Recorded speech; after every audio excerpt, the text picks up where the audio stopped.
कृष्णपृष्ठाय भूतले श्रीमते भक्तिवेदान्त स्वामिनिति नामिने। नमस्ते सरस्वती देवे गौरवाणी प्रचारिणे निर्विशेषा शून्यवादी पाश्चात्य देशतारिणे। जय श्री कृष्ण चैतन्य प्रभु नित्यानंद श्री अद्वैत गदाधर श्रीवासादि गौर भक्त वृंद। हरे कृष्णा कृष्णा कृष्णा हरे हरे हरे राम राम राम हरे हरे। हरे कृष्णा कृष्णा कृष्णा हरे हरे हरे राम राम राम हरे हरे। हरे कृष्णा कृष्णा कृष्णा हरे हरे हरे राम राम राम हरे हरे। हरे कृष्णा कृष्णा कृष्णा हरे हरे हरे राम राम राम हरे हरे। जय राधा माधव राधे जय पंचतत्व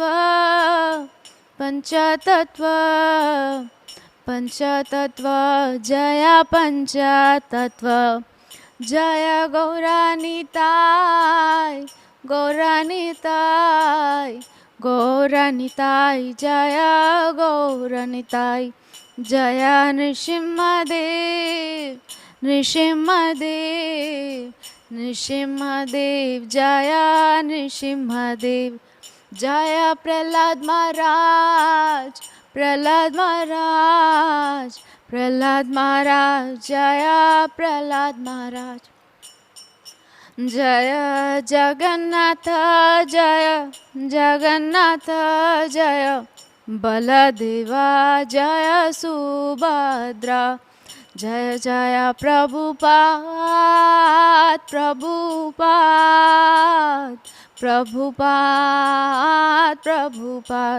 जय जय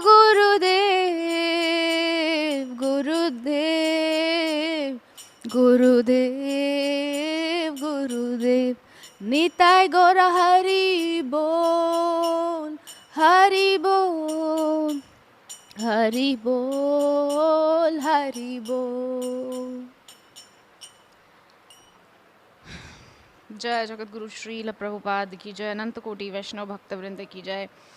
निताय गौर सीतानाथ प्रेमानंदे हरि हरि बोल।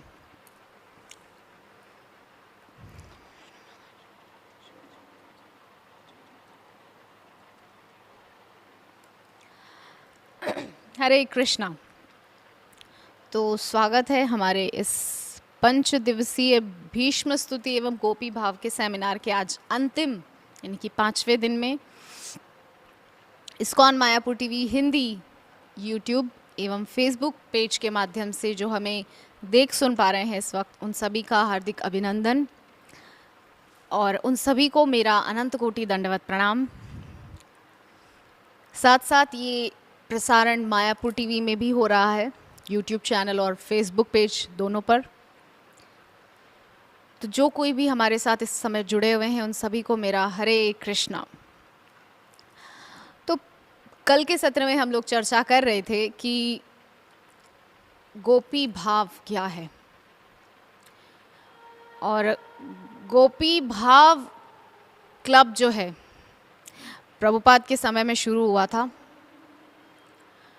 तो गोपी भाव क्लब कैसे ये हुआ, क्रिएट हुआ, और क्या क्या फिर आगे जो हैं इसके एस्पेक्ट्स सामने आए थे, वो सब की हमको यहाँ पर हम थोड़ा चर्चा करेंगे। श्रील प्रभुपाद ने कैसे उन सब मैटर्स को सॉर्ट आउट किया, और हाँ, श्रील प्रभुपाद के जाने के बाद भी कुछ कुछ कंट्रोवर्सीज उठी थी, विवाद उठे थे, जिनका जो है कई जगह कई डिवोटीज़ ने अपनी अपनी बुक्स में उसका वर्णन किया है।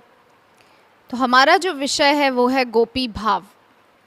तो कल हम चर्चा किए थे कि श्रील प्रभुपाद जब पहुँचे थे Los Angeles new Dwarka, Rukmini Dwarkadhish temple, तो वहाँ पर जो है कुछ सीनियर डिवोटीज़, श्रील प्रभुपाद के ही डिवोटीज़, डिसाइपल्स, सन्यासीज, जो कि बहुत जाने माने थे अपने समय के, तो वो लोग सभी जो है इस गोपी भाव क्लब में सम्मिलित हुए थे। तो ये गोपी भाव क्लब जो है इसकी कंप्लेंट लेकर के श्रील प्रभुपाद के पास गए थे सतस्वरूप महाराज, प्रहलादानंद महाराज, रामेश्वर प्रभु, सुरेश्वर प्रभु। तो ये सब लोग जब श्रील प्रभुपाद के पास कंप्लेंट लेकर गए तो श्रील प्रभुपाद ने बाकायदा उन लोगों के जो पॉइंट्स थे जो उन गोपी भाव क्लब वालों ने रखे थे, उन सभी पॉइंट्स को श्रील प्रभुपाद ने अपने तर्कों से काट दिया, सारे पॉइंट्स को, और बड़ी सहजता से। यही श्रील प्रभुपाद का जो है एक विशिष्ट वैचित्र्य है। श्रील प्रभुपाद जो है बहुत सहज ढंग से सिद्धांतों की स्थापना भी करते थे और गलत सिद्धांतों को काटते भी थे। तो श्रील प्रभुपाद ने ये तीनों पॉइंट्स काट दिए। तो कल हम चर्चा किए थे कि आज भी ये गोपी भाव चल रहा है, देखने में भी आ रहा है, सुनने में भी आ रहा है, लेकिन हम लोग उसको समझ नहीं पा रहे हैं कि ये सहजियापंथी है। ठीक है, there are so many devotees जो कि सहजिया हो चुके हैं। देखिए, आश्चर्य की बात यह है कि महाप्रभु के जाने के बाद बहुत समय बाद श्रील भक्तिविनोद ठाकुर, जो हमारे आचार्य हैं और एक बहुत ही महान आचार्य के रूप में जाने जाते हैं, जिनके द्वारा दिए गए ग्रंथ, शरणागति के गीत इत्यादि सभी कुछ हमारे लिए बहुत यूज़फुल है भक्ति में आगे बढ़ने के लिए, है ना। तो ऐसे श्रील भक्तिविनोद ठाकुर क्या प्रयास किए थे कि सहजियापंथी से जो है भक्ति के पद पर आ जाएं। उन्होंने सहजिया जो बन गए थे, जो बिल्कुल अपना अपसिद्धांत जिन्होंने स्थापित कर दिया था, बहुत कुछ फालतू चीज़ें चल रही थी, अभी भी हैं, गुप्त रूप से हैं, उतना प्रकट नहीं है। जैसे कि एक ही आश्रम में लड़का लड़की दोनों साथ में रह रहे हैं, और इस प्रकार से और भी। और हाँ, एक बहुत ही खतरनाक अपसंप्रदाय था कि जब कोई शिष्य नई नवेली दुल्हन को लेकर आता था तो वो पहले अपनी पत्नी को अपने गुरुदेव को देता था, वो जब प्रसादी हो जाएगी तब। तो इस प्रकार से बहुत ही खतरनाक कुछ अपसंप्रदाय चल रहे थे श्रील भक्तिविनोद ठाकुर के समय। अपने आप को तो सीधा भगवान ही बताते थे। अपसंप्रदाय जिन्होंने बनाए थे वो लोग छोटी मोटी पोस्ट से उनका मन नहीं मानता था, वो सीधा अपने आप को भगवान ही बताते थे। जैसे फल्गु भगवान था एक, मतलब कुछ देवी देवता तक तो बनने की इच्छा नहीं, सीधा भगवान बनेंगे। पहुंच जो है सीधा भगवान की गादी पे, तुम हटो हम बैठेंगे। तो ऐसे ऐसे धूर्त हुए हैं। श्रील भक्तिविनोद ठाकुर ने बड़ी ही, क्या कहना चाहिए, एक साहसिक जो है अपनी प्रतिभा का वहाँ पर प्रदर्शन किया था श्रील भक्ति विनोद ठाकुर ने और उखाड़ करके फेंक दिया था उस फल्गु बाबा बाबा के साम्राज्य को, जो अपने आप को भगवान कहता था। तो देखिए भक्ति विनोद ठाकुर ने ऐसे सहजियाज को धीरे धीरे धीरे धीरे ख़त्म करते हुए और भक्ति का जो कल्ट है, जो पंथ है, उसको मैनिफेस्ट किया था, उसको प्रकाशित किया था, ठीक है। लेकिन अब फिर जो भक्ति में आए थे वो लोग अब धीरे धीरे फिर सहजिया बन जा रहे हैं, सहजिया पंथी वाले गाने बन रहे हैं, सहजिया पंथी वाले जो हैं, ठीक है। तो इस प्रकार से चल रहे हैं। तो आज के समय में भी ये सब है, अपसंप्रदाय, है ना। वृंदावन में रहने वालों को तो यदा कदा सब जगह देखने ही मिल जाता है। ये ऐसा नहीं है कि मैं आप कोई सोच सकता है कि आपको वृंदावन से इतनी प्रॉब्लम क्यों है। मुझे वृंदावन से प्रॉब्लम नहीं है। वहाँ पर जो लोग भक्ति के नाम पर जो सहजियापंथी फैला रहे हैं, ठीक है, प्रॉब्लमेटिक वो है। मुझे उनसे कोई पर्सनल प्रॉब्लम नहीं है। प्रॉब्लम वो भक्ति मार्ग में खड़ी कर रहे हैं, ठीक है। जैसे श्रील प्रभुपाद को ही देख लीजिए या श्रील भक्ति विनोद ठाकुर को देख लीजिए। उनका किसी से क्या बोलना चाहिए, पर्सनल किसी से उनका विवाद नहीं था, किसी का व्यक्तिगत विवाद नहीं होता था। वो संप्रदाय और जो कल्ट है, जो भक्ति का पंथा है, उसके सिद्धांतों को हानि ना पहुँचे, इस कारण से वो ऐसे लोगों को जो है दंडित भी करते थे समय समय पर और उनके प्रति उनको मतलब सही मार्ग भी दिखाते थे, चाहे जैसे भी दिखाना पड़े। ऐसा सब कुछ उन्होंने किया है। तो श्रील भक्ति विनोद ठाकुर मतलब उनकी कोई दुश्मनी थोड़ी है कि ये व्यक्ति मर जाए तो जो है मेरा वर्चस्व स्थापित हो जाएगा। वर्चस्व स्थापित करने का जो है मुद्दा नहीं था, ना श्रील प्रभुपाद का, ना श्रील भक्ति विनोद ठाकुर का, और ना ही किसी और का। जैसे श्रील भक्ति सिद्धांत सरस्वती ठाकुर प्रभुपाद को तो मारने तक की साजिश हुई है। आगे हम थोड़ी इस पर भी चर्चा करेंगे, है ना। तो आगे हम बढ़ते हैं। तो देखिए, मेरा किसी संप्रदाय से, किसी व्यक्ति विशेष से, धाम से कोई मेरा वैमनस्य नहीं है, कोई मेरा व्यक्तिगत उनसे कोई बैर नहीं है, कोई विवाद नहीं है। बात ये है कि जो जिस संप्रदाय का है उसको लेकर के चलना चाहिए। आप गौड़ीय परंपरा में हो, निश्चित रूप से हमारा गौड़ीय संप्रदाय जो है, इसका जो मूल है, जो जड़ है, वो गोपी भाव ही है।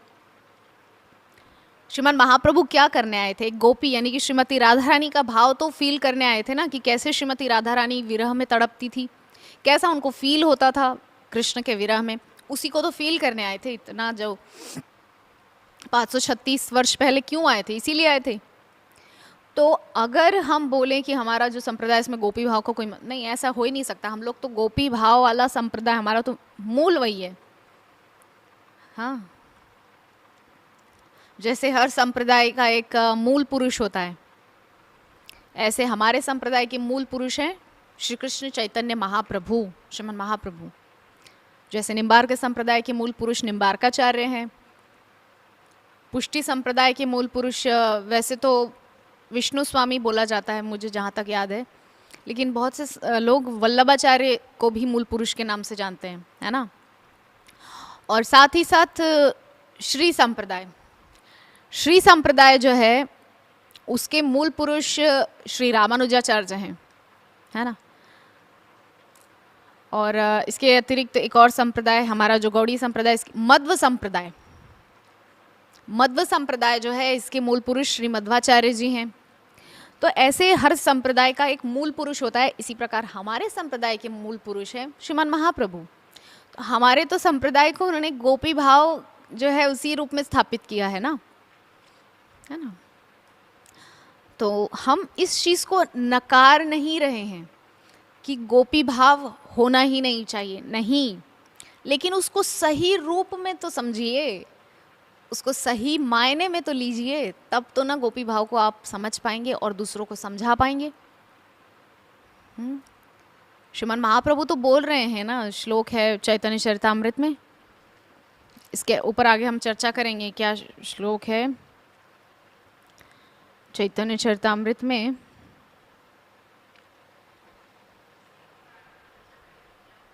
चैतन्य चरितामृत में श्लोक है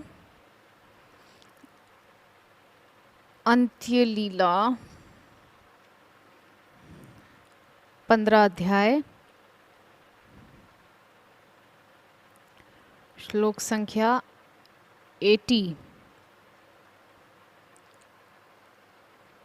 ना, ये नहीं है। खैर जो भी है, मुझे ये समय याद नहीं आ रहा है श्लोक। तो हम लोग समझ गए कि जो हमारे संप्रदाय का आगे आएगा, क्योंकि मैंने नोट्स बनाए हैं तो उसी में होगा। तो हमारा जो संप्रदाय है ये क्या है? गोपी भाव का विस्तार ही तो है, लेकिन उसको सही रूप में लेना है। चैतन्य चरितामृत में एक शब्द आया है प्रेम मर्यादा। तो प्रेम मर्यादा को समझ करके हमको गोपी भाव को लेना है। सहजिया क्या है? प्रेम की मर्यादा का उल्लंघन करने वाले ही तो सहजियां हैं। ठीक है, तो इन सब चीज़ों को हम विस्तार से समझेंगे। तो 6th कैंटो 11 चैप्टर।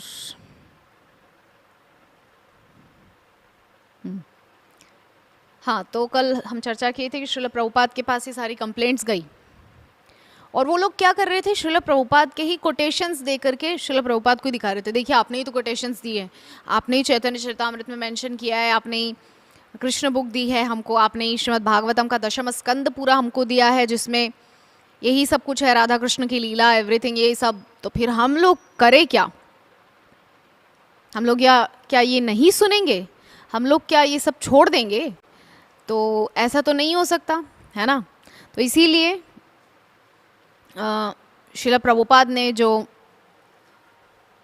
विवाद था उसको शांत करने के लिए क्या क्या पॉइंट्स उन लोगों के सामने रखे थे इत्यादि हम आगे चर्चा करते हैं। तो कल भी हम चर्चा की थी, 1980 में भी एक विवाद उठा था, रसिक भक्ति विवाद।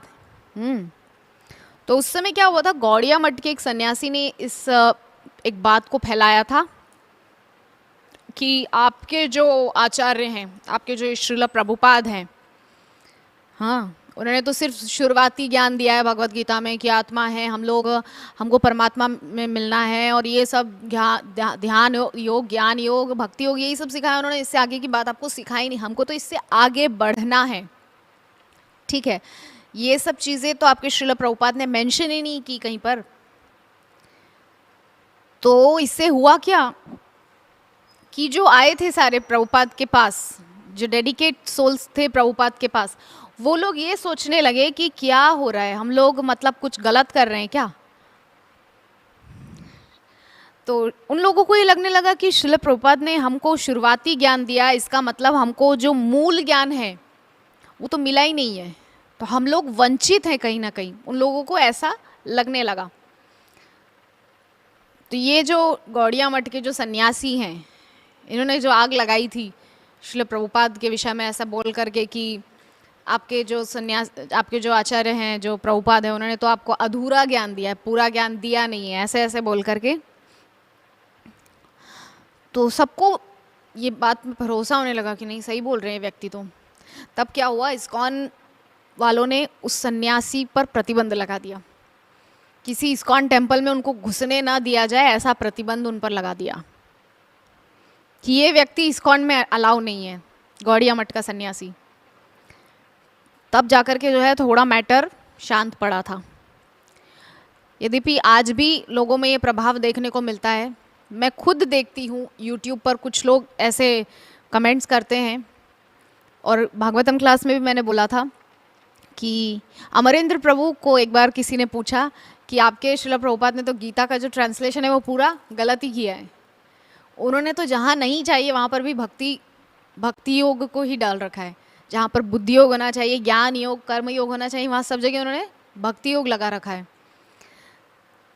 तो इस प्रकार से, और YouTube पर तो आपको ढेरों वीडियोस मिल जाएंगे जहाँ इस्कॉन के अगेंस्ट बहुत खुल करके लोग बोल रहे हैं कि इन्होंने भगवत गीता जो है बिल्कुल अपने मन गढ़ंत तरीके से ट्रांसलेट की है। तो भले मानुष बताइए कि कलयुग में क्या आप ध्यान योग करने के लिए सामर्थ्यवान हैं? नहीं। किसमें सामर्थ्य है कि 10,000 60,000 वर्षों तक विश्वामित्र की तरह बैठ करके तपस्या कर लेंगे, ध्यान योग कर लेंगे? मैं खुद आपको बता रही हूँ मेरा एक्सपीरियंस। मैंने भी कुछ टाइम के लिए ब्रह्मा कुमारी की जो प्रैक्टिसेस है ना वो की थी, कुछ नहीं मिला, कुछ हासिल नहीं हुआ।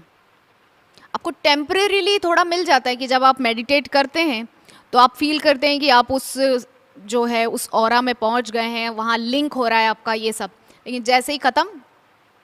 लेकिन अभी हम लोग क्या कर रहे हैं, हम सब समय डिवोशनल प्रैक्टिस में हैं, है नहीं? हम लोग जप कर रहे हैं, हम लोग बुक्स पढ़ रहे हैं श्रील प्रभुपाद की, हम लोग सुनते हैं क्लासेस, सभी तरह से हम दिन भर क्या कर रहे हैं। और घर में जितनी सेवाएं हैं वो सब तो भगवान के लिए कर रहे हैं। घर में जो डीटीज़ हैं उनके लिए हम घर साफ करते हैं, भोग बनाते हैं, एवरीथिंग, सब कुछ क्या कर रहे हैं हम? केवल एक टाइम पीरियड के लिए हम भगवान से नहीं जुड़ रहे हैं। हम दिन भर जो कुछ भी एक्टिविटीज़ कर रहे हैं वो कृष्ण से हमको जुड़ाव दे रही हैं, है ना? हम सब समय कृष्ण की सेवा में तत्पर हैं, लगे हुए हैं। तो ये जो है डिफरेंस है भक्ति योग और ध्यान योग के बीच में। ध्यान योग आपको एक टाइम पीरियड के लिए भगवान से जोड़ता है। तो फिर आगे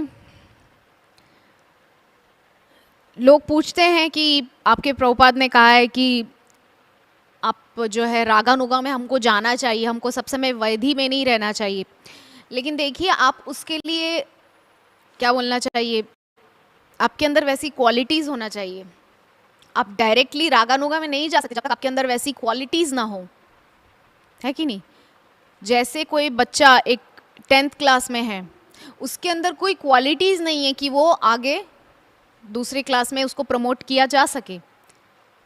फिर भी अगर वो जबरन मतलब घूस देकर के या रिश्वत देकर के किसी तरह जा रहा है तो वो तो क्वालिफाइड बच्चा नहीं है ना, वो आगे जा कर के कुछ हासिल नहीं कर पाएगा। सिमिलरली अगर आप रागानुगा में जाने के लिए क्वालिफाइड नहीं है और फिर भी आप बलात् सहजियापंथी का आश्रय लेकर के रागानुगा में जाने का प्रयास करेंगे तो आपको कुछ हासिल नहीं होने वाला, आप यहीं के यहीं सड़ते रह जाएंगे। सहजियास का यही प्रॉब्लम है, वो सीधा रागानुगा में जंप करते हैं और हासिल कुछ नहीं होता, क्योंकि सेवा नहीं करना चाहते, सेवा नहीं करते हैं सहजियाज। वो तो बस हम तो राधा रानी की सखी हैं, हम तो कृष्ण की दासी हैं, और इस प्रकार से बस अपने आप को स्पेक्युलेट करते रहते हैं अपने मन में ही सब कुछ, और इस प्रकार से चलता रहता है। तो जब तक सेवा भाव नहीं आएगा तब तक करेंगे कैसे, आगे बढ़ेंगे कैसे? हमारे यहाँ पर ये सब बाद में है कि हम गोपी हैं या मंजरी हैं या सखी हैं। पहले सेवा करो, जो जेन्युइन सेवा है वो करो, मंदिर में सेवा दो या घर में सेवा दो। लेकिन सहजियाज डायरेक्टली, तो इसीलिए सहजियाज मतलब यही तो, सहज रूप से उनको लगता है कि भगवान मिल जाएंगे, लेकिन इतना आसान नहीं है। It's not an easy job. तो जब प्रभुपाद ने ये सब मामला सुना था तो प्रभुपाद ने कहा कि बुलाओ उन सबको जो गोपी भाव क्लब बना के बैठे हुए हैं, मैं देखता हूँ क्या चल रहा है ये सब।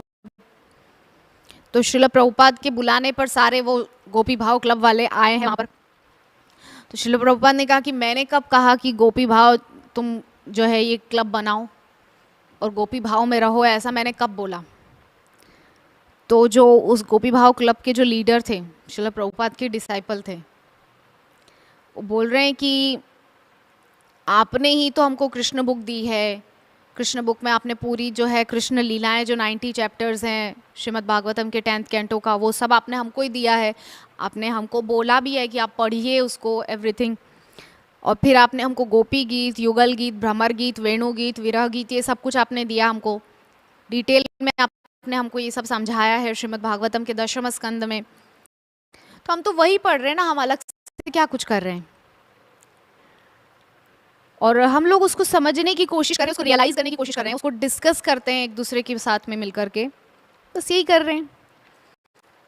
तो श्रील प्रभुपाद ने एक एग्जाम्पल दिया, जो मैं भागवतम क्लास में भी एक बार दिया था, कि अगर आपको एक मेडिकल स्टोर पर जाना है मेडिसिन खरीदने के लिए, तो जो आपको डॉक्टर ने प्रिस्क्राइब करके दिया है, आप वही मेडिसिन लोगे या बोलोगे कि आपकी दुकान में जितना है सब एक एक दो मेरे को?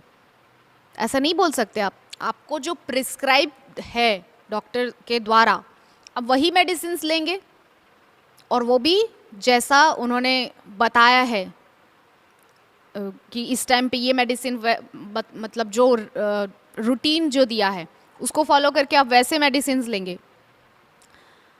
तो श्रील प्रभुपाद ने ये बहुत सुंदर वहाँ पर उदाहरण दिया। तो श्रील प्रभुपाद ने कहा, मैंने बुक्स में सब कुछ लिखा है, मेरी बुक्स में आपको सब कुछ मिल जाएगा, लेकिन आप वही पढ़िए जिसकी जो पढ़ने के लायक आप हैं, है ना। सब कुछ आपके लिए नहीं है, मैंने तो सब कुछ दिया। चैतन्य चरितामृत में मैंने बहुत कुछ लिखा है, भागवतम में 10th कैंटो में मैंने बहुत बड़े बड़े तात्पर्य दिए हैं और बहुत अच्छे से वहाँ समझाया इस चीज़ को, लेकिन सब कुछ आपके लिए है ऐसा ज़रूरी नहीं है। जो जिसके लायक है उसी में रहे। हाँ, तो श्रील प्रभुपाद कह रहे हैं कि मैंने ये ऐसा नहीं कहा है कि आपको श्री राधा कृष्ण की जो अंतरंग लीलाएं हैं वो पढ़नी है, ठीक है। अंतरंग जैसे अब देखेंगे दूसरे जो भागवत प्रवचन करता है, वो अंतरंग लीलाओं को बड़ा विस्तार से वर्णन करते हैं कि निकुंज में ऐसा हो रहा है, श्रीमती राधा रानी और श्याम सुंदर विराजमान है, और ऐसे ऐसे बहुत डीपली वहाँ पर डिस्कस होता है। तो वो लोग आगे बोल रहे हैं कि प्रभुपाद आपने चैतन्य चरितामृत में भी मेंशन किया है जगह जगह। तो प्रभुपाद की जो कोटेशन है प्रभुपाद को ही दिखा रहे हैं कि देखिए प्रभुपाद आपने खुद मेंशन किया हुआ है। तो प्रभुपाद ने कहा, हाँ मैंने बोला है कि executing principles, rules and regulations will not help you to progress that fast as raganuga bhakti. कि नियम, कानून, विधि विधानों का पालन करना आपको उतना ज़्यादा हेल्प नहीं करेगा भक्ति में आगे बढ़ने में जितना रागानुगा हेल्प करेगी। उतना तीव्रता से आपको हेल्प नहीं कर पाएंगे विधि विधानों का पालन करना। लेकिन एक चीज़ हमेशा याद रखना है, अगर आप विधि विधानों का, नियमों का पालन अच्छे से करेंगे ना, तभी आप रागानुगा में अच्छे से एग्जीक्यूट कर पाएंगे, नहीं कर सकते अदरवाइज। क्योंकि जब तक आप नियमों में नहीं बंद कर रहेंगे, आपका सेवा करने का मन कैसे होगा, है कि नहीं। नियम मतलब क्या, सेवा हम देखते हैं ना, पुजारी डिपार्टमेंट में वो लोग कितना नियम से रहते हैं, 3 बजे मंदिर में हाजिर हो जाते हैं और कितना उन लोगों को दिन भर सेवा रहता है। तो अगर वो नियम को पालन नहीं करेंगे तो सेवा कैसे होगा। उठ के आ रहे हैं 4 बजे मंदिर में तो हो गई सेवा। तो जो मूल है वो तो नियम है ना। जब तक वैधि भक्ति का पालन नहीं करेंगे रागानुगा में आगे जा ही नहीं सकते, क्योंकि प्रोसेस है ना, फर्स्ट सेकंड थर्ड ऐसे पढ़ाई शुरू होती है तो क्रम से शुरू होती है ना। एक झटके में तो किसी को ले जा करके ग्रेजुएट होने का सर्टिफिकेट नहीं दीजिए आप ग्रेजुएट हो गए, नहीं। हर चीज़ की एक प्रोसेस होती है जिसको फॉलो करना चाहिए, और जो फॉलो करते हैं वो ही भक्त बन पाते हैं, और जो फॉलो नहीं करते वो सहजियास है, सिंपल। तो प्रभुपाद ने कहा, हाँ ये चीज़ मैंने ही कही है, लेकिन उन लोगों के लिए है जो शरीर के लेवल से ऊपर उठ चुके हैं, ठीक है। प्रभुपाद ने जो बात आगे कही ना कि executing principles, rules and regulations will not help you to progress that fast as raganuga bhakti, ये उन लोगों के लिए कही है जो शरीर के लेवल से ऊपर उठ चुके हैं। अभी तो हमारा शरीर के स्तर से तो उठना तो दूर की बात, हम लोगों को अभी तक यही लगता है हम शरीर हैं, है कि नहीं। हम लोग अभी बॉडीली कॉन्सेप्ट में ही घूम रहे हैं। अभी तक हमारा ये कॉन्सेप्ट ही क्लियर नहीं हुआ है कि हम we are not this body, we are spirit soul. पढ़ते दिन भर हैं, श्रीमद् भगवद गीता में पढ़ते हैं, भागवतम में पढ़ते हैं, चैतन्य चरितामृत, जितनी बुक्स है श्रील प्रभुपाद की सब में पढ़ते हैं we are not this body, we are spirit soul. But फिर भी कॉन्सेप्ट अभी भी माइंड में बैठा नहीं है। तो श्रील प्रभुपाद बोल रहे हैं कि जब आप शरीर के स्तर से ऊपर उठ जाएंगे ना, तो आपको कोशिश नहीं करनी पड़ेगी रागानुगा में जाने की। आप क्या बोलना चाहिए, आप नेचुरली चले जाएंगे रागानुगा में। आप स्वाभाविक रूप से रागानुगा भक्ति में प्रविष्ट हो जाएंगे, क्योंकि आपको चेष्टा नहीं करनी पड़ेगी, वहाँ पर कोई प्रयास नहीं करना पड़ेगा, कोई एफर्ट्स नहीं लगाना पड़ेंगे। कि अब आप रागानुगा में जाएंगे। जैसे कि हम लोग एक क्लास क्लियर, एक स्टैंडर्ड जो हम पढ़ाई करते हैं, एक क्लास क्लियर होगा, अब फिर हम नेक्स्ट में जाएंगे, उसके लिए एक प्रोसेस होता है। लेकिन यहाँ पर जो है, जब आप बहुत अच्छे से नियमों से पालन करते हुए वैदिक भक्ति में रहेंगे तो आपको प्रयास नहीं करना पड़ेगा कि अब हम रागानुगा में प्रविष्ट होंगे। नहीं, एक दिन ऐसा आएगा कि आप स्वयं रागानुगा में पहुंच जाएंगे, है ना। तो इसीलिए श्रील प्रभुपाद यहाँ पर बोल रहे हैं कि आप जब तक शरीर के स्तर से ऊपर नहीं उठ पा रहे हैं, आपका रागानुगा में जाने का कोई अधिकार नहीं है। तो जो लोग बोलते हैं कि हम गोपी भाव में जाएंगे, गोपी भाव हमको प्राप्त हो गया, हम तो गोपी ही हैं। बहुत से लोग तो डिक्लेयर कर देते हैं हम तो गोपी हैं। तो ऐसे लोग जो बहुत है बड़े खतरनाक होते हैं, जो अपने आप को स्वयं गोपी डिक्लेयर कर देते हैं। क्योंकि गोपियों ने खुद कभी अपने आप को इतना महान दिखाने की कोशिश नहीं की है। हम जानते हैं ब्रज की गोपियां जो हैं वो कितनी महान हैं। लीला भी हम लोगों को पता है कि एक बार भगवान जो हैं, एक लीला हुई थी, भगवान ने ये कहा था कि मेरे सिर में बहुत दर्द हो रहा है। तो सारे जो द्वारिकावासी सब एकदम परेशान हो गए कि क्या किया जाए। आप सबको पता है ये लीला। तो तब नारद जी आए थे। नारद जी तो भगवान की लीला में बहुत हेल्पफुल हैं, मतलब सब उनको पता होता है अब आगे क्या करना है, किस प्रकार से क्या लीला आगे बढ़ानी है। तो नारद जी पहुँचे। नारद जी को भगवान ने कहा है कि देखिए ऐसा है, अगर कोई मेरा भक्त अपने चरणों की धूल दे दे तो मैं ठीक हो सकता हूँ। नारद जी ने कहा अच्छा ठीक है, मैं देखता हूँ द्वारिका में कोई मान जाए इस बात के लिए। सबने हाथ खड़े कर दिए, बोले हमको क्या नरक में जाना है भगवान को अपनी चरण धूल दे करके। सबने मना कर दिया। तब नारद जी गए हैं ब्रज में, और सारी ब्रजांगनाएं आकर के खड़ी हो गई, बोले हमारे श्याम सुंदर को क्या हुआ, क्या हुआ, क्या हुआ। सब एकदम हतप्रभ है। गोपियां एकदम विचलित हो गई कि श्याम सुंदर को कुछ हुआ। इतना सुनकर के ही उनके तो मुंह, प्राण मुंह की तरफ आ गए। ये होता है गोपी भाव, ठीक है। तत्सुखे सुखित्वम, कृष्ण के सुख के लिए सदैव जो है उनके अंदर कुछ भाव रहता है कि नहीं, कृष्ण सुखी रहे, हम नरकों में सड़े करोड़ों साल कोई परवाह नहीं। ये गोपी भाव है, ठीक है। श्रील प्रभुपाद हम सभी जानते हैं वृंदावन में अच्छा भला रह करके भजन कर रहे थे राधा दामोदर मंदिर में, जीव गोस्वामी की समाधि में। बहुत बढ़िया चल रहा था सब कुछ, लेकिन फिर भी उन्होंने सोचा कि नहीं, मैं अपना अकेला अकेला क्यों उद्धार करूं, मुझे तो मेरे गुरु महाराज का वचन भी जो है सार्थक करना है। तो निकल पड़े हैं प्रचार के लिए। उनको क्या जरूरत थी, वो तो सिद्ध पुरुष हैं, वो तो क्या बोलना चाहिए, नित्य पार्षद हैं भगवान के। वो अगर कुछ नहीं भी करते तो वो तो भगवान के धाम वैसे ही पहुंच जाते सकुशल। लेकिन उन्होंने सोचा कि नहीं, भगवान को किससे प्रसन्नता मिलेगी वो काम मैं करूंगा। और भगवान को प्रसन्नता मिलेगी इससे कि यहाँ जो मेरे अनंत कोटि जीव इस भौतिक जगत में सड़ रहे हैं, काश ये वापस मेरे पास आ जाए अपने घर। तो श्रील प्रभुपाद ने कृष्ण की प्रसन्नता के लिए प्रचार किया, जिससे उनके जो ये जीव यहाँ सड़ रहे हैं ना, ये अपने घर पहुँच सके पुनः। तो ये चीज़ श्रील प्रभुपाद ने समझाई कि अगर आप बॉडीली जो कॉन्सेप्ट है उससे ऊपर उठ जाएंगे तो आप रागानुगा में जाने के अधिकारी हैं।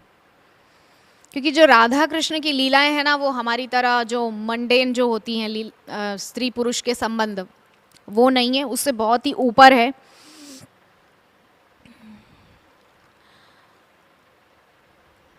तो आगे जो है वो गोपी भाव क्लब वाले डिवोटीज बोले कि हम जानते हैं कि आपने वार्निंग दी हुई है सब जगह कि अगर आप शरीर के स्तर से ऊपर नहीं उठे हैं तो आपको रागानुगा में जाने का अधिकार नहीं है।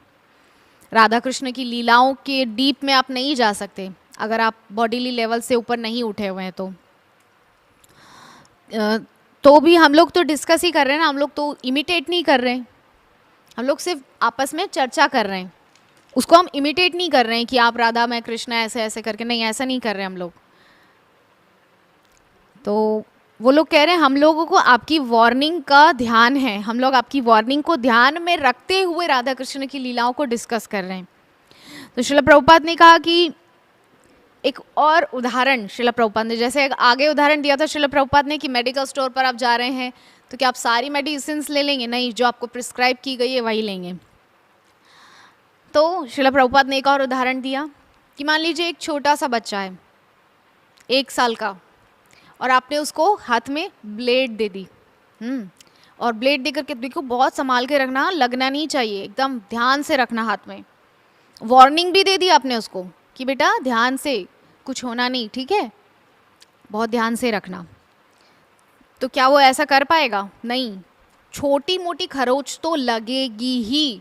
सिमिलरली श्रील प्रभुपाद ने वार्निंग दी है कि जब तक आप बॉडीली कॉन्सेप्ट से ऊपर नहीं उठेंगे तब तक आप रागानुगा में नहीं जा सकते। उसके बावजूद अब राधा कृष्ण की लीलाओं को डिस्कस करेंगे, ब्लेड को हाथ में रखेंगे, वार्निंग के बावजूद भी, तो हाथ तो कटेगा, पतन तो होगा। क्यों? क्योंकि आपने जो राधा कृष्ण की लीलाओं को जानने का जो अधिकार है अभी वो आपने प्राप्त नहीं किया है। तो अधिकारी ना होने के बावजूद आप राधा कृष्ण की लीलाओं को डिस्कस करेंगे, तो ये तो वही बात हो गई ना, हाथ में ब्लेड रखने की समान। जैसे बच्चे को आपने हाथ में ब्लेड दे दिया और बोल दिया साथ साथ कि कुछ होना नहीं चाहिए बेटा, बहुत ध्यान से। श्रील प्रभुपाद ने वार्निंग दी है कि शरीर के लेवल से उठो, तब रागानुगा में या राधा कृष्ण की अंतरंग लीलाओं को डिस्कस करो। तो उसी प्रकार से प्रभुपाद कहते हैं कि इसीलिए मैंने भी वार्निंग दी है, क्योंकि आप लोग ना अभी बच्चों की तरह हो, और कृष्ण कॉन्शियसनेस में सभी अभी उतने मैच्योर नहीं हुए हैं कि राधा कृष्ण की लीला रूपी ब्लेड को हाथ में रख करके बड़ा सहज रूप से ले सकें। नहीं, राधा कृष्ण की लीलाएं हाथ में ब्लेड रखने के समान है। 1 साल के बच्चे के हाथ में ब्लेड उस समान से हैं। तो आप लोग अभी बच्चे की तरह हैं, इसीलिए आप कुछ ना कुछ अपना नुकसान कर ही लोगे। या तो डेविएट हो जाओगे या पूरी तरह से पतन हो जाएगा, भक्ति छोड़ के फिर भौतिक जगत में चले जाओगे कि जब भगवान ऐसी लीला करते चलो हम लोग भी सब ऐसा करेंगे, फिर पूरी तरह से पतन। तो उसके बाद जो है ऐसा भी कुछ होने लगा था कि जो श्रील प्रभुपाद के डिसाइपल्स हैं और जो डिवोटीज़ हैं वो लोग क्या करने लगे थे, गौड़िया मठ की बुक्स पढ़ने लगे थे। यद्यपि श्रील प्रभुपाद ने बोला है कि इस्कॉन के बाहर आप ना तो किसी को सुनो ना पढ़ो। क्यों? क्योंकि थोड़ा सा भी डिफरेंस आने से ना व्यक्ति के माइंड में भ्रम उत्पन्न हो जाएगा कि ये कुछ और कह रहे हैं, वहाँ कुछ और कह रहे हैं, हम लोग भी गौड़ियाँ हैं, वो लोग भी गौड़ियाँ हैं, तब हम लोग अलग सोच रहे हैं, वो लोग कुछ अलग कह रहे हैं, कुछ अलग चल रहा है वहाँ पे, तो क्या सही है? जैसे कि गौड़िया मठ में जो हरिनाम दीक्षा है उसको दीक्षा नहीं कहा जाता, वहाँ पे ब्राह्मण दीक्षा को प्रथम दीक्षा, हमारे यहाँ हरिनाम दीक्षा को फर्स्ट इनिशिएशन कहा जाता है, लेकिन वहाँ पे ब्राह्मण दीक्षा को फर्स्ट इनिशिएशन कहा जाता है। तो फिर अब लोग तो भ्रमित हो जाएंगे ना, अरे यार वहाँ पे ऐसा चल रहा है, यहाँ पे ऐसा चल रहा है, क्या कुछ है। तो श्रील प्रभुपाद ने कहा कि जो आपके पास है आप उस पर ध्यान दो ना, आपको क्यों बाहर झांकना है कि उस मठ में क्या चल रहा है, वो संप्रदाय में क्या चल रहा है, थोड़ा सा मैं वहाँ झांक लूँ। एक नाव की सवारी तो अच्छे से हो नहीं रही है, दो नाव की सवारी करेंगे तो डूबोगे ही। और सबसे सिंपल सी चीज़ है कि आप पहले किसी संप्रदाय से जुड़े हुए हैं, उसकी ABCD आप अच्छे से समझ चुके हैं बहुत सालों में। अब आप पुनः किसी संप्रदाय में जाएंगे तो फिर से आपको वहीं से शुरुआत करनी पड़ेगी, फिर से उस संप्रदाय के बेसिक्स को सीखना पड़ेगा, समझना पड़ेगा क्या इस संप्रदाय का मत है, क्या इस संप्रदाय का भाव है, कौन सा जो है भाव लेकर ये संप्रदाय चल रहा है, ये सब सीखना पड़ेगा। तो इसीलिए जो है श्रील प्रभुपाद ने जो हमको सिखाया है, हमको सिंपली उसी को लेकर के चलना चाहिए।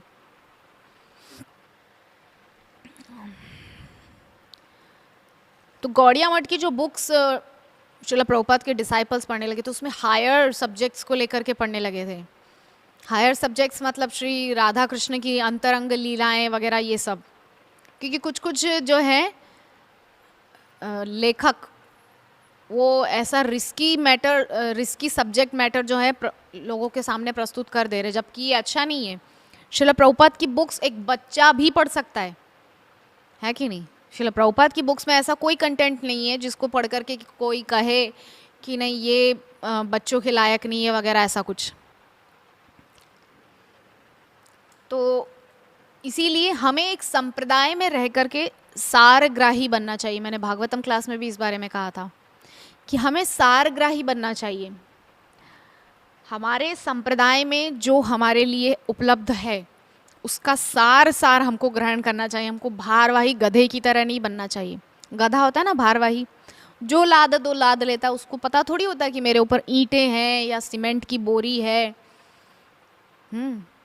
या मेरे ऊपर फूल रखे हुए हैं, मेरी दोनों तरफ जो डलिया है उसमें, उसको थोड़ी पता होता है। वो तो लाद रहा है लाद रहा है। तो उसी तरह हमको गधा नहीं बनना है कि हम भारवाही गधा बने और जो कुछ भी लाद रहे हैं सब लाद लो। चलो वहाँ से गौड़िया मठ से ये भी ले लिया, ये भी लाद लिया, वो भी लाद लिया, उस संप्रदाय का वो मत भी ले लिया। अरे ऑलरेडी श्रीमन महाप्रभु सारे संप्रदायों से सार तत्व लेकर ये गौड़ीय वैष्णव संप्रदाय बनाए हैं, तो अब आपको बाहर मुंह मारने की ज़रूरत क्या है। श्रीमन महाप्रभु ये जो बनाए हैं गौड़ीय वैष्णव संप्रदाय, ब्रह्म मध्व गौड़ीय संप्रदाय, रूपानुग संप्रदाय, इस संप्रदाय की नींव ही उन्होंने ऐसे रखी थी कि सारे जो संप्रदाय हैं गौड़ीय मध्व संप्रदाय के अतिरिक्त, यानी कि हाँ मध्व, रामानुज, निम्बार्क और पुष्टि संप्रदाय यानी कि वल्लभाचार्य का संप्रदाय, इन चारों संप्रदायों से दो दो सिद्धांत लेकर के ही तो श्रीमन महाप्रभु ने ये गौड़ीय संप्रदाय बनाया है। तो इसके बावजूद आपको बाहर दूसरे संप्रदायों में मुंह मारना है, वहाँ से ये सुनना है, वहाँ से वो देखना है, बुक्स पढ़नी, ये वो। अरे बहुत से यहाँ तक लोग कहते हैं कि हम लोग थोड़ा रूप गोस्वामी की बुक्स पढ़ लें। हाँ ठीक है, ये तो फिर भी ठीक है कि भक्ति रसामृत सिंधु हम सबको पढ़ना ही चाहिए, लेकिन और जो हायर सब्जेक्ट्स हैं, बहुत से लोग बोलते हैं कि हम थोड़ा आचार्यों की बुक्स पढ़ लें। तो यहाँ पर मैं कहूँगी कि हमें सबसे पहले श्रील प्रभुपाद की बुक्स पढ़नी चाहिए। क्यों श्रील प्रभुपाद की बुक्स पढ़नी चाहिए? क्योंकि वो अभी की जो देशकाल परिस्थिति है उसके आधार पर है, और आचार्यों ने वो किसी और समय में लिखी थी, वो उस समय की देशकाल परिस्थिति के अनुसार लिखी थी। तो जो श्रील प्रभुपाद की जो थ्योरी है वो अभी के लिए एप्लीकेबल है ना, तो हमको इसीलिए श्रील प्रभुपाद के ग्रंथों को पढ़ना चाहिए। तब इस प्रकार से श्रील प्रभुपाद उन लोगों को समझा रहे हैं, तब वो लोग श्रील प्रभुपाद से बोल रहे हैं कि जब पढ़ना ही नहीं है ये सब मैटर्स, राधा कृष्ण की लीलाएं ये सब, तो आपने लिखा क्यों? श्रील प्रभुपाद के सामने जो है वो लोग प्रश्न खड़ा कर दे रहे हैं, क्योंकि जो प्रभुपाद ने बुक्स लिखी हैं उसको सब पढ़ करके ये सब क्वेश्चंस खड़े कर रहे थे। तो श्रील प्रभुपाद कह रहे हैं कि ये सब मैंने जो मैटर्स लिखे हैं, जो हायर सब्जेक्ट्स लिखे हैं, ये उन लोगों के लिए है जो साधना करके शुद्ध हो चुके हैं। ठीक है, दो लेवल्स होते हैं, एक होता है साधना और एक सिद्ध, दो अवस्थाएं होती हैं। अभी हम लोग साधन की अवस्था में हैं, अभी हम लोग साधन कर रहे हैं, ये हमारा साधन है। अभी जब तक हम ये नहीं रखते हाथ में, हम हरिनाम नहीं करते। कभी देखा है हमने कि हम हरिनाम वैसे ही हमारे मुख में आ रहा है? नहीं, हम बेकार की बातें करते रहते हैं। अच्छा आप लोग कहाँ गए थे आज? वहाँ गए थे, ये वो फलाना ढिमका, पता नहीं क्या क्या। लेकिन कभी भी हमारे मुख में ऐसे ही नेचुरली, ऐसे स्वाभाविक हरिनाम नहीं आता जब तक हम इसका आश्रय ना लें। तो ये अभी हमारा साधन है कि नहीं? तो अभी हम लोग सिद्ध अवस्था में नहीं पहुंचे कि सिद्ध लोग क्या होता है, उनके अंदर में सब समय हरिनाम चलता रहता है। तो इसीलिए श्रील प्रभुपाद बोल रहे हैं मैंने सब तरह की बुक्स लिखी है, सब कुछ लिखा है, लेकिन वो अलग अलग व्यक्ति के हिसाब से लिखा है, सबके हिसाब से लिखा है मैंने। तो ये सब जो है सब्जेक्ट्स फ्यूचर के लिए लिखे हैं। श्रील प्रभुपाद बोल रहे हैं कि जब आप लोग साधना कर करके शुद्ध हो जाएंगे तब पढ़ना ये सब राधा कृष्ण की अंतरंग लीलाएं, तब आप लोगों पे ये इफेक्ट नहीं करेंगी। कैसे इफेक्ट नहीं करेंगी? अगर कोई अभी साधना की लेवल में रह करके राधा कृष्ण की अंतरंग लीलाएं पढ़ेगा ना, तो वो भ्रमित हो जाएगा और पतन हो जाएगा। फिर वो सोचेगा कि अच्छा भगवान ऐसे कर रहे हैं, मैं भी इमिटेट करता हूँ, मैं भी रास करूँगा, मैं भी बहुत सारे विवाह करूँगा। तो इमिटेट करने की कोशिश करने में डेविएट हो जाएगा। ठीक है, इमिटेट तो नहीं कर पाएगा, डेविएट ज़रूर हो जाएगा, पतन ज़रूर हो जाएगा। तो इसीलिए श्रील प्रभुपाद कह रहे हैं कि जो जिसके लिए है उसको वही लेना चाहिए, सब कुछ के पीछे नहीं दौड़ना चाहिए।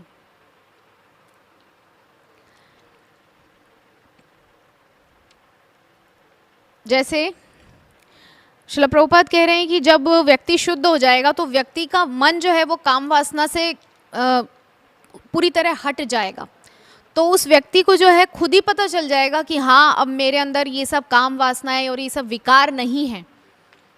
जैसे व्यक्ति को भूख लगती है तो आके कोई बताता थोड़ी आपको भूख लगी है, सब आप खा लीजिए जा करके। भूख लगती है तो व्यक्ति को खुद पता चल जाता है कि हाँ, मुझे भूख लगी है, अभी मुझे खाना है। तो सिमिलरली अगर व्यक्ति के मन से काम वासना हट जाएगी तो वो शुद्ध हो जाएगा, उसको खुद पता चल जाएगा कि हाँ, मैं शुद्धि के स्तर पे आ चुका हूँ, तो अब मैं इन हायर सब्जेक्ट्स को पढ़ सकता हूँ। तब आगे श्रील प्रभुपाद से वो गोपी भाव क्लब वाले भक्त बोल रहे हैं कि ये सब सुनने के बाद तो हम मतलब जो ये राधा कृष्ण की लीला, ये सब शुद्ध सुनने के बाद तो हमको ऐसा लग रहा है हम बहुत प्योर हो रहे हैं, हम बहुत शुद्ध फील करते हैं। तो श्रील प्रभुपाद बोले कि लेकिन मिशन तो रुक रहा है ना। मिशन क्या है? प्रचार। आप राधा कृष्ण की लीलाएं सुन रहे हैं, प्योर हो रहे हैं, लेकिन आप प्रचार नहीं कर पा रहे हैं, क्योंकि जो राधा कृष्ण की लीलाओं में रहेगा फिर वो उसी का चिंतन करता रहेगा, एकांत में बैठना चाहेगा, ठीक है, एकांत में बैठना चाहेगा और भजनानंदी बन जाएगा धीरे धीरे। जो केवल राधा कृष्ण की लीलाओं, मतलब अगर उस लेवल में नहीं है और फिर भी राधा कृष्ण की लीलाओं को सुनेगा, सोचेगा, डिस्कस करेगा, तो वो धीरे धीरे एकांतवादी बन जाएगा और भजनानंदी हो जाएगा। जबकि हमारा संप्रदाय तो गोष्ठ्यानंदी है, हमको तो प्रचार करना है। हम एक जगह बैठ कर के रो कर के हरिनाम नहीं कर सकते, हमको तो प्रचार करना है चारों दिशाओं में घूम घूम के। तो इसीलिए श्रील प्रभुपाद बोल रहे हैं कि आपको लग रहा है कि आप राधा कृष्ण की लीलाओं को पढ़ रहे हैं और प्योर हो रहे हैं, लेकिन मिशन भगवान का रुक रहा है। इससे तो आप भगवान को ही कष्ट दे रहे हैं, प्रचार आंदोलन रुक रहा है। तब जो है ये सब हुआ। श्रील प्रभुपाद उसके बाद आ गए थे भारत। तब जो है रामेश्वर प्रभु ने श्रील प्रभुपाद को एक पत्र लिखा था। पत्र में उन्होंने क्या लिखा कि श्रील प्रभुपाद, आपने कहा है कि हमें भाव भक्ति से धीरे धीरे प्रेमा भक्ति में जाना चाहिए। तो श्रील प्रभुपाद ने उस पत्र का जो रिप्लाई दिया है, उस पत्र में उन्होंने उस पॉइंट को टच ही नहीं किया। रामेश्वर प्रभु जिस क्वेश्चन को पूछ रहे हैं कि हमें भाव भक्ति से प्रेमा भक्ति में जाना चाहिए, आपने ही कहा है, तो उसके लिए हमको क्या करना चाहिए, तो श्रील प्रभुपाद ने क्या बोला, ये बुक्स अभी तक डिस्ट्रीब्यूट हुई कि नहीं, ये बुक्स कितनी पब्लिश हो रही है, क्या चल रहा है, ये सब पॉइंट्स प्रभुपाद ने पकड़े। प्रचार। तब रामेश्वर प्रभु को माइंड में क्लिक हुआ, नहीं, श्रील प्रभुपाद मुझे ये समझाना चाह रहे हैं कि असली भाव भक्ति या प्रेमा भक्ति है प्रचार, रोना धोना और ये सब नहीं है। श्रील प्रभुपाद ने उस पॉइंट को देखा तक नहीं और सिर्फ एक ही बात लिखी है वहाँ पर कि प्रचार करो। तब रामेश्वर प्रभु समझ गए कि हाँ, ये हमारा उद्देश्य है। तो इस तरह से ये सब हुआ। गौड़िया मठ में श्रील भक्ति सिद्धांत सरस्वती ठाकुर के एक डिसाइपल थे जिनका नाम था विनोद बिहारी ब्रह्मचारी, जो कि आगे जाकर के केशव प्रज्ञ महाराज हुए थे। हम सभी जानते हैं, बहुत फेमस डिसाइपल हुए हैं श्रील भक्ति सिद्धांत सरस्वती ठाकुर के, बहुत महान सन्यासी थे। तो केशव महाराज यही बने बाद में जाकर के। तो एक बार क्या हुआ, ये मायापुर में ही लैंड देख रहे थे, गौड़िया मठ बनाने के लिए भूमि का चयन कर रहे थे। तो उस समय क्या हुआ, उन पर कुछ मुस्लिमों ने केस कर दिया केशव प्रज्ञ महाराज पर। उस समय ब्रह्मचारी थे, तो उनके अगेंस्ट समन आ गया। अब समन आया तो उनको बुलाया गया कोर्ट में उनको। तो वहाँ पर वो जब गए हैं तो जज ने देखा है उनको, तो जज बहुत प्रभावित हुआ उनके उस रूप को देख करके। माथा मुंडा हुआ है, तिलक है, बड़ी सुंदर शिखा है, कंठी है, माले गले में माला झोली है वगैरह। इस प्रकार से जो भक्त स्वरूप देखकर जज बहुत प्रभावित हो गया था उनसे। तो जज ने उनसे पूछा कि आपको अपने पक्ष में कुछ कहना है क्या। तब केशव प्रज्ञ महाराज वहाँ पर क्या बोल रहे हैं, सबके सामने सब सुन रहे हैं। तब केशव प्रज्ञ महाराज बोल रहे हैं, ये गोपी भाव है। कोर्ट केस चल रहा है ज़मीन के लिए, मुस्लिमों ने केस कर दिया है, जज के सामने खड़े हैं और वहाँ पर केशव प्रज्ञ महाराज बोल रहे हैं, ये असली गोपी भाव है। ठीक है, और लेक्चर देने लग गए सबके सामने, वहाँ पर जज के सामने लेक्चर देने लग गए। तो शिल केशव प्रज्ञ महाराज बोल रहे हैं कि जो ये नहीं सोच सकता कि कृष्ण की सेवा में बाधा मतलब आ रही है, जैसे गोपियों को भी कृष्ण की सेवा में बाधा आती थी, सब रोकते थे, परिवार वाले, बच्चे, पति, सब जिम्मेदारियां, ये सब, फिर भी वो कृष्ण की सेवा किसी ना किसी प्रकार से कर ही लेती थी। कृष्ण को माखन खिलाना, कृष्ण को जो है प्रसन्न करना अपनी सेवाओं से, वो कर ही लेती थी। तो वही चीज़ यहाँ पर केशव प्रज्ञ महाराज बोल रहे थे कि यही गोपी भाव है। जब तक आप कृष्ण की प्रसन्नता के लिए कष्ट नहीं उठाते, गोपियाँ स्वयं कष्ट उठा रही हैं लेकिन कृष्ण को सुख प्रदान कर रही हैं, है ना, ये गोपी भाव है। तो गोपी भाव क्लब वालों को यही लगता था कि जो राधा कृष्ण की लीलाएं हैं उनका स्मरण करना गोपी भाव है, लेकिन ऐसा नहीं है।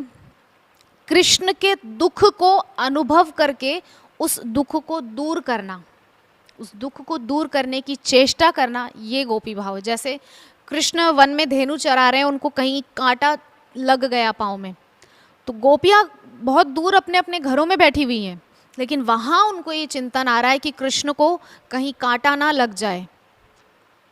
तो वो शाम को जब कृष्ण से मिलेंगी तो उसके विषय में सोच रही हैं कि जब कृष्ण से मिलूंगी तो देखूंगी उनके पैरों को कहीं चोट ना लगी हो, तो मैं ये मलहम साथ में लेकर जाऊंगी और उनको जो है किसी प्रकार से मैं आनंद प्रदान करूंगी, अपनी छाती पर उनके चरणों को रखूंगी तो उनको थोड़ा आनंद मिलेगा, थोड़ा सुख मिलेगा। तो कृष्ण को सुख मिले उसके लिए चेष्टा भी कर रही हैं गोपियाँ। केवल ऐसा नहीं कि कृष्ण बहुत दुखी होंगे तो ऐसा नहीं, तो कृष्ण के दुख को दूर करना ये असली गोपी भाव है, जैसा कि श्रील प्रभुपाद ने किया। अच्छा, कृष्ण का जो असली दुख है वो क्या है अभी कलयुग में?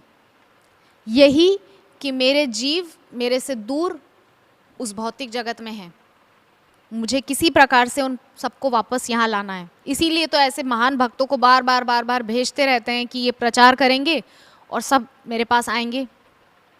तो श्रील प्रभुपाद ने वही किया, कृष्ण के दुख को जाना कि कृष्ण दुखी हैं, कि मेरे जीव मेरे से दूर हैं, और उसको दूर करने की चेष्टा श्रील प्रभुपाद ने की प्रचार के माध्यम से। तो ये श्रील प्रभुपाद ने जो है गोपी भाव का प्रकाश सारे संसार के सामने किया।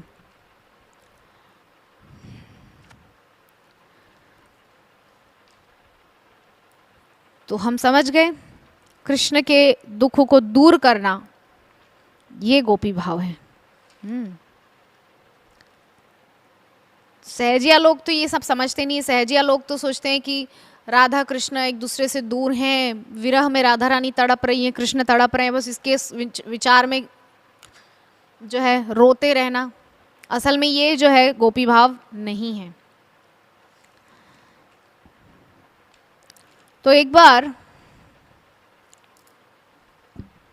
केशव प्रज्ञ महाराज, उनके पास एक बहुत अच्छा घोड़ा था। उस समय में घोड़े की सवारी करना मतलब एक रॉयल चीज़ उसको माना जाता था, एक तो केशव प्रज्ञ महाराज घोड़े की सवारी करते थे। तो घोड़े पर बैठ कर के वो एक जो है मठ में पहुँचे और मठ में जा कर के बैठे हैं पैरों को फैला करके, और जो बहुत सुंदर कोई एक बुक पढ़ रहे थे। तो उन्होंने जो है बुक पढ़ रहे थे, तो वहाँ पर आए श्रील भक्ति सिद्धांत सरस्वती ठाकुर के जो लेफ्ट हैंड है, मैं उस दिन भी चर्चा कर रही थी, सुंदरानंद विद्या विनोद, वो वहाँ पर आए हैं। तो उन्होंने देखा कि ये व्यक्ति सब समय कंस्ट्रक्शन में, ज़मीन की खरीदारी में, मठ कहाँ बनेगा, ये सब पैसा मैनेजमेंट इसी में व्यस्त रहता है, इसको कहाँ कुछ आता होगा। तो उन्होंने आकर के केशव प्रज्ञ महाराज से कहा कि आप जो हैं सब समय तो इसी सब में व्यस्त रहते हैं, कंस्ट्रक्शन, मैनेजमेंट, फाइनेंस, ये सब में। तो उन्होंने कहा कि ठीक है, केशव प्रज्ञ महाराज ने कहा कि आपको ऐसा लगता है तो आप एक काम कीजिए, ये बुक लीजिए, मेरे से कुछ पूछ लीजिए, अगर मैं नहीं बता पाऊँ तो आप समझ जाइएगा। और तो सुंदरानंद विद्या विनोद ने सोचा कि अब मेरे पास अच्छा मौका है, इसको मैं बताता हूँ। तो उन्होंने कुछ पूछा तो तुरंत केशव प्रज्ञ महाराज ने उसका जो है रिप्लाई दे दिया।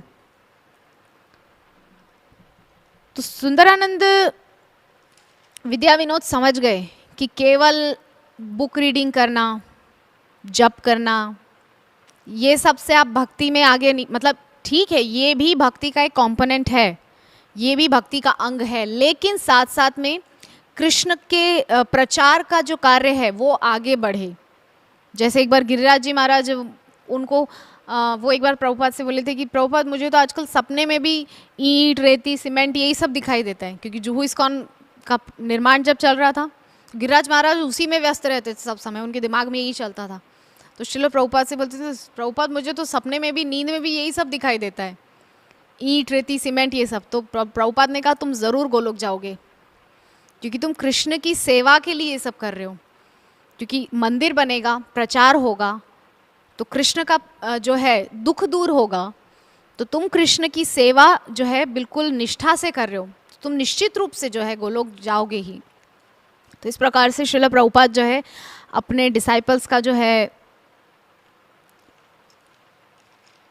क्या बोलना चाहिए वर्ड मुझे इस समय आ नहीं रहा है, कॉन्फिडेंस लेवल को बढ़ाते रहते थे, उनको बहुत अच्छे से प्रेरित करते रहते थे सब समय, कि वो लोग कभी ऐसा फील ना करें कि श्रील प्रभुपाद हमको देख नहीं रहे या हमारी एक्टिविटीज़ पे उनका ध्यान नहीं है। श्रील प्रभुपाद सब पर ध्यान देते थे, एक महान लीडर थे श्रील प्रभुपाद। और गोपी भाव तो उनके अंदर कूट कूट के भरा था, इसीलिए इतना प्रचार वो कर पाए हैं। कृष्ण के लिए टेंशन लेना, ठीक है, कृष्ण के सुख के लिए टेंशन लेना, यही गोपी भाव है।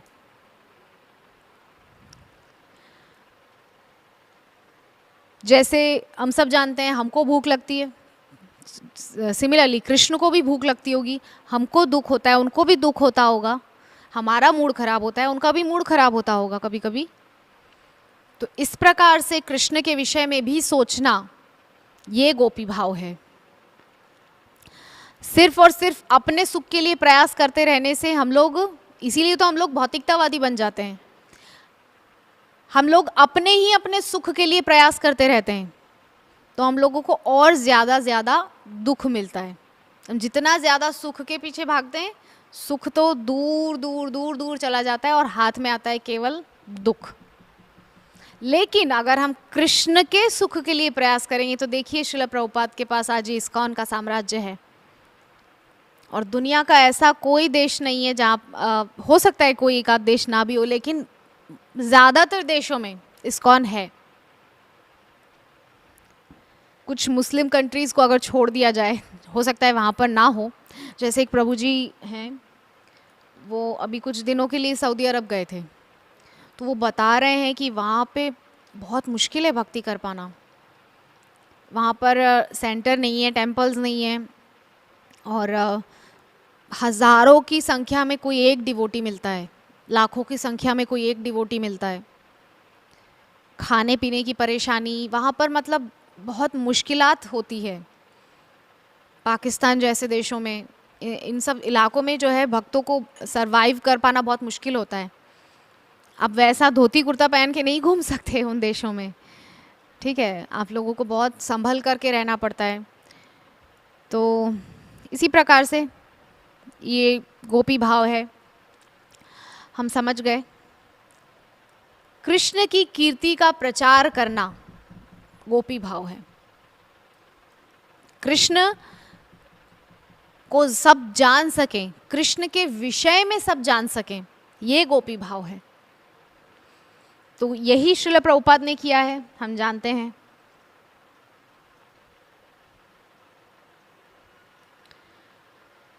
भक्तमाल जो ग्रंथ है, आप सभी जानते होंगे, भक्तमाल एक ग्रंथ है जो कि नाभादास जी के द्वारा लिखा गया है, जो कि भक्त शतक हुआ था, हम सभी जानते हैं।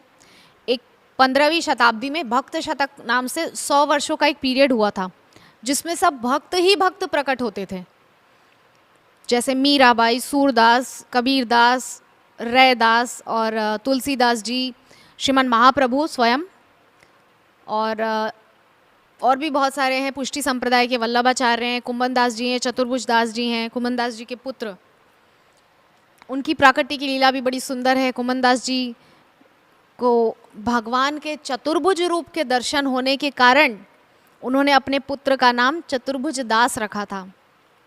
बड़ी सुंदर उसकी भी लीला है। और गोपी भाव जो है ना, देखिए लोग बहुत सहज भाव में ले लेते हैं, जैसे सहजिया लोग लेते हैं गोपी भाव को, है ना। तो गोपी भाव कोई फ्री में नहीं मिलता, उसके लिए बहुत कष्ट उठाना पड़ता है।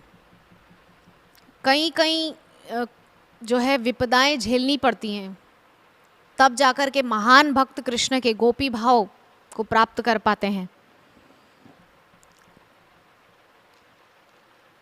तो ये सब जो है गोपी भाव का अर्थ है, हम समझ गए। और भगवत गीता का जो सार है वो भी यही है कि कृष्ण की तुष्टि। अर्जुन ने क्या किया? कृष्ण की तुष्टि के लिए युद्ध किया ना, कृष्ण प्रसन्न हो इसके लिए उन्होंने युद्ध किया। तो अगर अर्जुन जो है कृष्ण की प्रसन्नता के लिए युद्ध ना करते तो क्या कोई जान पाता कि अर्जुन कौन है? अगर अर्जुन डिनाई कर देते, मुझे युद्ध नहीं करना है, मैं तो जाकर के तपस्या करूंगा, जैसा कि उन्होंने बोला था कि मैं भीख मांगने को तैयार हूं लेकिन मैं युद्ध नहीं करूंगा, तो अगर ऐसा अर्जुन करते तो क्या आज हम अर्जुन जैसी महान पर्सनालिटी को जान पाते? नहीं। क्या ये भगवत गीता हमारे पास होता? नहीं होता। ये क्यों है हमारे पास? क्योंकि अर्जुन ने कृष्ण की तुष्टि का जो है, कृष्ण की प्रसन्नता को महत्व दिया। यही तो गोपी भाव है, to satisfy Krishna in every respects. और इसके अतिरिक्त हम चर्चा करेंगे थोड़ा सा, एक और सब्जेक्ट है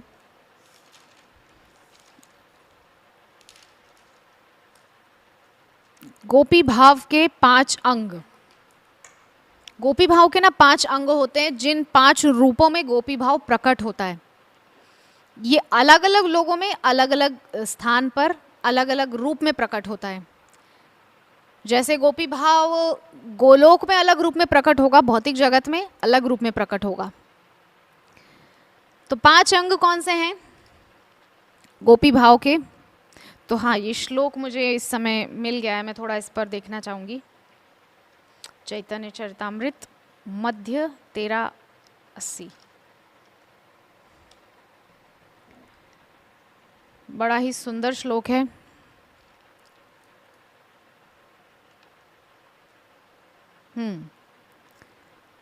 नाहम विप्रो न च नरपतिर नापि वैश्यो न शूद्रो नाहम वर्णी न च गृहपतिर न वनस्थो यतिर्वा किंतु प्रोद्यन निखिल परमानंद पूर्णामृताब्धेर गोपी भर्तु पद कमलयोर दास दासानुदासः। श्रीमन महाप्रभु बोल रहे हैं कि मैं ब्राह्मण नहीं हूँ और ना ही मैं वैश्य, शूद्र या क्षत्रिय हूँ, ना मैं गृहस्थ हूँ, ना ब्रह्मचारी हूँ, ना वानप्रस्थी हूँ, ना सन्यासी हूँ। तो महाप्रभु क्या कह रहे हैं? मैं कौन हूँ? गोपी भर्तु पद कमलयोर दास दासानुदासः। गोपियों के भर्ता यानी कि कृष्ण, उनके पद कमलों के जो दास हैं, उन दासों के भी दासों का मैं अनुदास हूँ। दास दासानुदासः। तो ये जो है गोपी भाव है असल में। श्रीमन महाप्रभु इसी की चर्चा कर रहे हैं और हमारा तो संप्रदाय ही गोपी भाव पर टिका हुआ है। तो 5 अंग जो है गोपी भाव के, हम उस पर चर्चा कर लेते हैं। विपदाएं सबसे पहला अंग है, मृत्यु, रूप, कृष्ण सुख तात्पर्य एवं विरह। ये गोपी भाव के 5 तत्व या 5 अंग हैं, कंपोनेंट्स हैं। तो गोपी भाव जो है अलग अलग रूप में प्रकट होता है।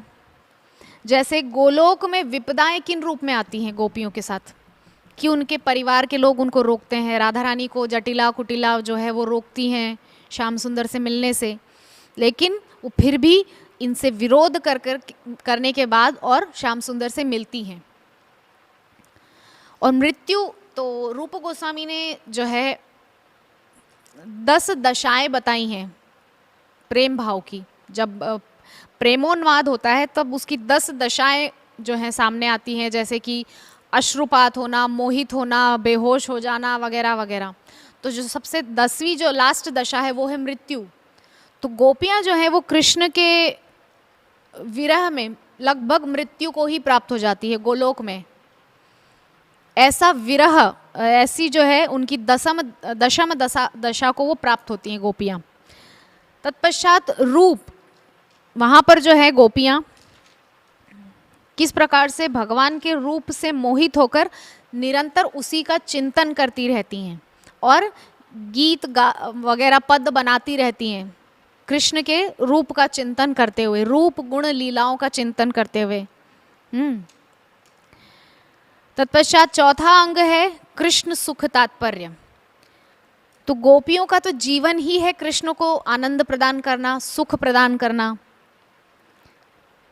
तो गोपियों का एक ही कहना है कि अगर हमें दुख देकर के भी कृष्ण को सुख मिलता है तो हमको तो कृष्ण को सुख ही देना है, हम भले ही दुखी हो जाएं, कोई दिक्कत नहीं।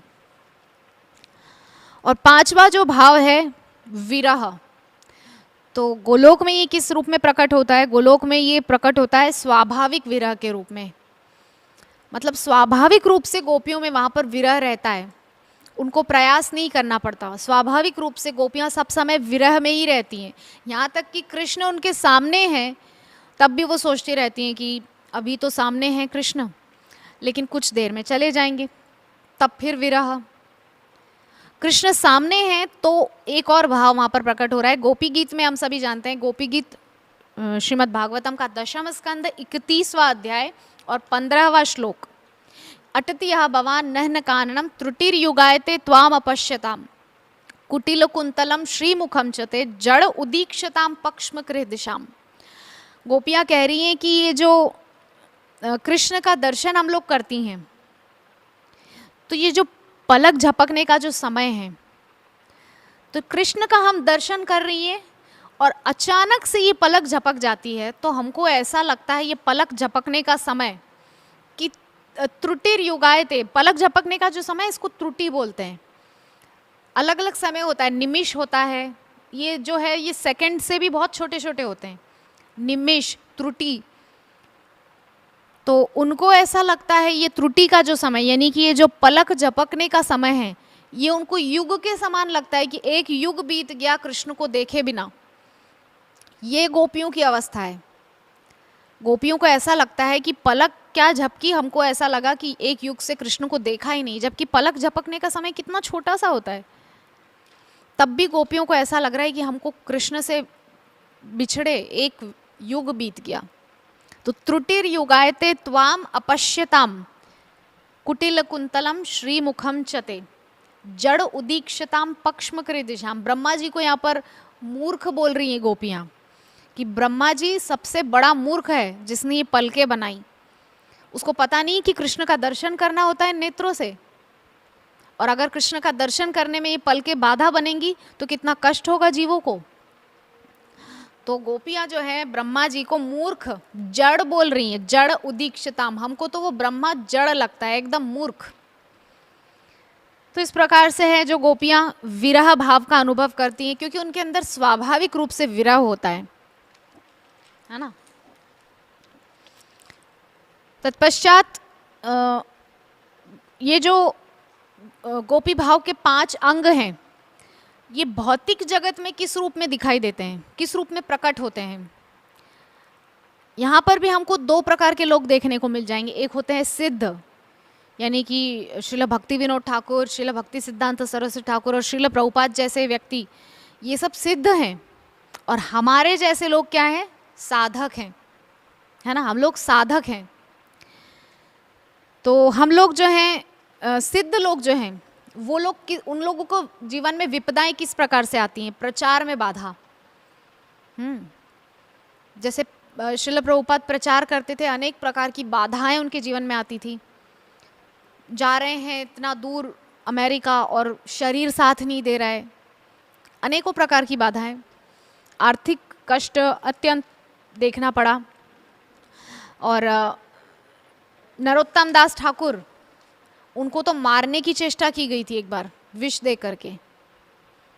इस प्रकार से बाधाएं विपदाएं जो है भक्तों के जीवन में आती है। श्रील भक्ति सिद्धांत सरस्वती ठाकुर को तो सुपारी दी, मारने के लिए सुपारी दी गई थी। पुलिस कुछ विरोधियों ने पुलिस को हायर किया था कि आप इस भक्ति सिद्धांत सरस्वती ठाकुर को मार देना, आपको तो कोई कुछ बोलेगा भी नहीं, आप तो पुलिस हैं, बोल देना कि वो ऐसा कुछ हुआ था। और तो हुआ ये कि श्रील भक्ति सिद्धांत सरस्वती ठाकुर का व्यक्तित्व ऐसा था कि वो पुलिस वाले खुद आकर के उनके पास बोल रहे हैं कि आपको मारने की साजिश कुछ लोग कर रहे हैं, आप थोड़ा बच के रहना। पुलिस वाले खुद आकर के उनको बता दिए कि आप थोड़ा बच के रहना। ऐसा व्यक्तित्व था भक्ति सिद्धांत सरस्वती ठाकुर का। तो ये सब जो है ये विपदाएं हैं, सिद्ध लोगों के जीवन में इस प्रकार से विपदाएं आती हैं। तत्पश्चात मृत्यु, सिद्ध व्यक्ति जो है वो शरीर के स्तर से तो ऊपर उठे हुए होते हैं, तो उनको मृत्यु का अनुभव वैसे नहीं होता, लेकिन वो कृष्ण के वियोग में रहते हैं, इसीलिए उनको पल पल जो है कष्टप्रद लगता है, और स्मरण में रहते हैं सब समय कृष्ण के सिद्ध लोग, और प्रचार करके वो कृष्ण के सुख के लिए कार्य करते हैं, कृष्ण को सुखी कर सके इसीलिए। और हमारे यानी कि साधना के पथ के लोगों के जीवन में गोपी भाव किस रूप में प्रकट होता है? हम लोग जो हैं, हमारे जीवन में विपदाएं कौन सी हैं? विकार। सबसे बड़े हमारी परेशानी तो यही है ना, काम, क्रोध, लोभ, मोह, मात्सर्यता, ये सब हमारे जीवन में सबसे बड़ी विपदाएं हैं। हम लोग साधना के पथ के पथिक हैं, तो हम लोगों को यही तो परेशान करता है। तो पतन हो गया काम वासना के कारण, लो भैया लाल कपड़ा ब्रह्मचारी थे, शादी हो गई, ये है विपदाएं। क्रोध नहीं करना चाहिए फिर भी क्रोध कर रहे हैं, लोभ नहीं होना चाहिए फिर भी लोभ है, इत्यादि ये हमारे जीवन की विपदाएं हैं साधना के पथिकों के लिए। और हमारे लिए जो विरह है कृष्ण का, वो वास्तविक विरह, क्योंकि हम लोग तो असल में कृष्ण से दूर हैं, है कि नहीं? हम लोग तो असली में सच में कृष्ण से दूर हैं। कहाँ कृष्ण अपने गोलोक वृंदावन में है और कहाँ हम लोग इस भौतिक जगत में सड़ रहे हैं। असली विरह तो हम लोग झेल रहे हैं। तो इस विरह को से हमको जो है इस विरह से बाहर निकलना है। कैसे? हम निरंतर हरिनाम का जप करेंगे, शुद्ध भक्तों की संगत करेंगे, और तत्पश्चात हम लोग अपने उस परम धाम को, भगवत धाम को प्राप्त कर सकेंगे, है ना? तो ये गोपी भाव है जिसकी चर्चा हम लोगों ने की। तत्पश्चात गोपियों को भक्तमाल में क्या कहा गया है, थोड़ा सा हम इस पर चर्चा करेंगे। गोपियों के विषय में भक्तमाल में क्या कहा गया है कि ब्रज की गोपांगनाओं के संबंध में हम जैसे पामर पुरुषों का कुछ कहना ही अपराध है। गोपियाँ सारे बंधनों को तोड़ करके, सब कुछ छोड़ करके कृष्ण के लिए निकल पड़ी थी। हम लोगों में सामर्थ्य नहीं है, हम लोग नहीं कर सकते कि सब कुछ छोड़ छाड़ के और आधी रात को हम कृष्ण के लिए निकल पड़े, नहीं कर सकते। तो गोपियों का जो व्यक्तित्व है, तो शुकदेव जी ने भी बड़ी ही सावधानी से श्रीमद् भागवतम में कुछ कहा है, क्योंकि बिना तीनों गुणों से परे हुए कोई मनुष्य गोपी तत्व को समझ ही नहीं सकता। हम लोग तो अभी तीनों गुण के अधीन है, सतोगुण, रजोगुण, तमोगुण, इन तीनों के अधीन है हम लोग, अभी इससे बाहर नहीं निकले हैं। जो लोग इन त्रिगुणों को पार कर जाए, त्रिगुणातीत जो हो, वो गोपी भाव की चर्चा कर सकता है। जैसे कि शिवजी, उनको त्रिगुणातीत कहा जाता है ना, इसीलिए तो उनको रास में प्रवेश मिला है। गोपी भाव के रूप में उनको रास में प्रवेश इसीलिए मिला है क्योंकि वो त्रिगुणातीत हो गए और वो गोपी भाव को समझ भी सके। आगे कह रहे हैं कि जो बिना समझे केवल उनकी नकल करते हैं। कुछ समय पहले एक हुए थे आईजी पंडा नाम से व्यक्ति, बिहार में थे या पता नहीं कहाँ थे, वो उन्होंने अपने आप को पूरा गोपी भेष बना लिया था और सखी बना करके अपने आप को नथनी पहन ली, मांग भरना, मंगलसूत्र इत्यादि ये सब, पैरों में पायल, नूपुर, ये सब डाल करके गोपी ड्रेस पहन करके घूमने लगे थे। तो केवल ऐसे ही नकल करना गोपी भाव नहीं है। गोपी भाव तो श्रील प्रभुपाद ने, श्रील प्रभुपाद क्या गोपियों की ड्रेस पहन करके घूमते थे? नहीं, वो तो सन्यासी थे। लेकिन असल में गोपी भाव उनके अंदर है, कृष्ण के सुख के लिए कार्य करना। तो यही है गोपी भाव। और उद्धव जी जैसे ज्ञानी भी गोपियों के विषय में क्या कह रहे हैं कि आशा महो चरण रेणु जुषाम हमशाम वृंदावने किमपि गुल्म लताओषधीनाम। गोपियों के विषय में उद्धव जी क्या कह रहे हैं कि गोपियां जो हैं इतनी महान है कि उनके चरणों की रज बनने के लायक भी मैं नहीं हूं। ठीक है, उनके चरणों की रज का एक कण भी मैं नहीं बन सकता, ऐसी गोपियां हैं।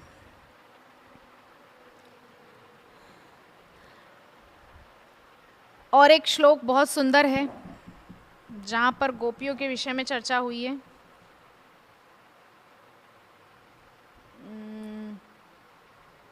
कहाँ गया श्लोक? पुनाति भुवनत्रय।